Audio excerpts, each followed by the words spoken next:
I am so glad you joined me for this year of wisdom. This is going to be good. Come here every day for the reading of the day in whatever translation we're in, and we will read it together.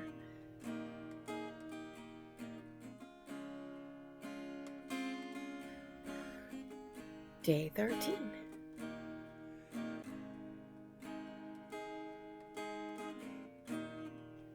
Job 13 and 14. Behold, my eye has seen all this, my ear has heard and understood it. What you know, I also know. I'm not inferior to you, but I would speak to the Almighty, and I desire to argue with God. But you smear me with lies. You are all worthless physicians. Oh, that you would be completely silent, and that it would become your wisdom. Please hear my argument, and give your attention to the contentions of my lips. Will you speak what is unjust for God, and speak what is deceitful for him? Will you show partiality for him? Will you contend for God? Will it go well when he examines you? Or will you deceive him as one deceives a man? He will certainly punish you if you secretly show partiality. Will his majesty not terrify you, and the dread of him fall upon you? Your memorable sayings are proverbs of ashes. Your defenses are defenses of clay. Be silent before me so that I may speak. Then let come upon me what may. Why should I take my flesh in my teeth and put my life in my hands? Though he slay me, I will hope in him. Nevertheless, I will argue my ways before him. This also will be my salvation, for a godless person cannot come before his presence. Listen carefully to my speech, and let my declaration fill your ears. Behold, now I have prepared my case. I know that I will be vindicated. Who could contend with me? For then I would be silent and die. Only two things I ask, that you do not do to me. Then I will not hide from your face. Remove your hand from me. And may the dread of you not terrify me. Then call and I will answer, or let me speak, then reply to me.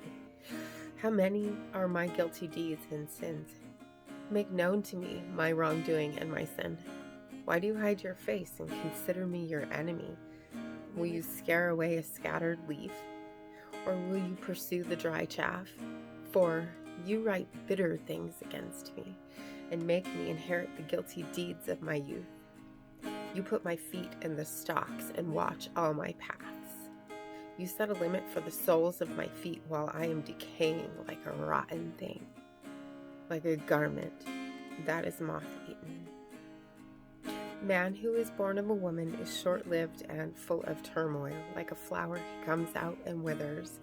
He also flees like a shadow and does not remain. You also open your eyes on him and bring him into judgment with yourself. Who can make the clean out of the unclean? No one. Since his days are determined, the number of his months is with you, and you have set his limits so that he cannot pass. Look away from him so that he may rest, until he fulfills his day like a hired worker. For there is hope for a tree when it is cut down, that it will sprout again, and its shoots will not fail. Though its roots grow old in the ground and its stump dies in the dry soil, at the scent of water it will flourish and produce sprigs like a plant. But a man dies and lies prostrate. A person passes away, and where is he? As water evaporates from the sea and a river becomes parched and dried up, so a man lies down and does not rise. Until the heavens no longer exist, he will not awake nor be woken from his sleep. Oh, that you would hide me in Sheol, that you would conceal me until your wrath returns to you, that you would set a limit for me and remember me. If a man dies, will he live again? All the days of my struggle I'll wait, until my relief comes. You will call and I will answer you. You will long for the work of your hands, for now you number my steps. You do not observe my sin. My wrongdoing is sealed up in a bag, and you cover over my guilt.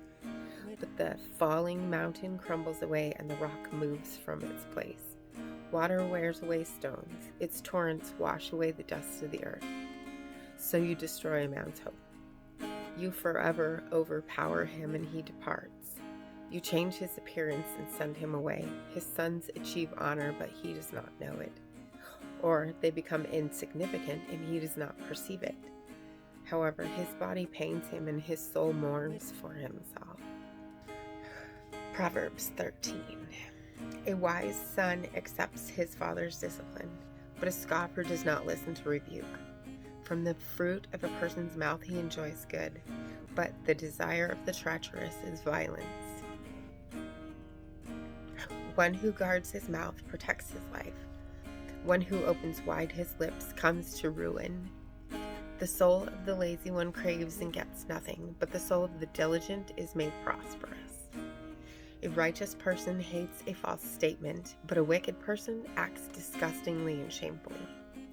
Righteousness guards the one whose way is blameless, but wickedness brings the sinner to ruin. There is one who pretends to be rich but has nothing. Another pretends to be poor but has great wealth. The ransom of a person's life is his wealth, but the poor hears no rebuke. The light of the righteous rejoices, but the lamp of the wicked goes out. Through overconfidence comes nothing but strife. But wisdom is with those who receive counsel.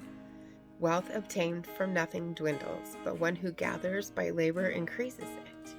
Hope deferred makes the heart sick, but desire fulfilled is a tree of life. One who despises the word will do badly, but one who fears the commandment will be rewarded. The teaching of the wise is a fountain of life, to turn aside from the snares of death. Good understanding produces favor, but the way of the treacherous is their own disaster. Every prudent person acts with knowledge, but a fool displays foolishness. A wicked messenger falls into adversity, but a faithful messenger brings healing. Poverty and shame will come to one who neglects discipline, but one who complies with rebuke will be honored. Desire realized is sweet to the soul, but it is an abomination to fools to turn away from evil. One who walks with wise people will be wise, but a companion of fools will suffer harm. Adversity pursues sinners, but the righteous will be rewarded with prosperity. A good person leaves an inheritance to his grandchildren, and the wealth of a sinner is stored up for the righteous. Abundant food is in the uncultivated ground of the poor, but it is swept away by injustice. He who withholds his rod hates his son, but he who loves him disciplines him diligently. The righteous has enough to satisfy his appetite, but the stomach of the wicked is in need. And as always, hit that subscribe button right there and click the bell. And don't forget to hit the like also. And I'll see you tomorrow for the next reading. Blessings. Full, and my heart is worry-worn. I know without a doubt you'll carry me out of the storm. I'm standing at the crossroads, I'm lost without a clue. I need a big pink neon sign to show me what to do. I thank you, Lord, it glorifies you when you're the only answer. I praise you, Lord, holding what's too much for me. And I'm amazed by you, Lord, because nothing's too big and nothing's too small to lay at your feet. I want to thank you, Lord, for believing in me.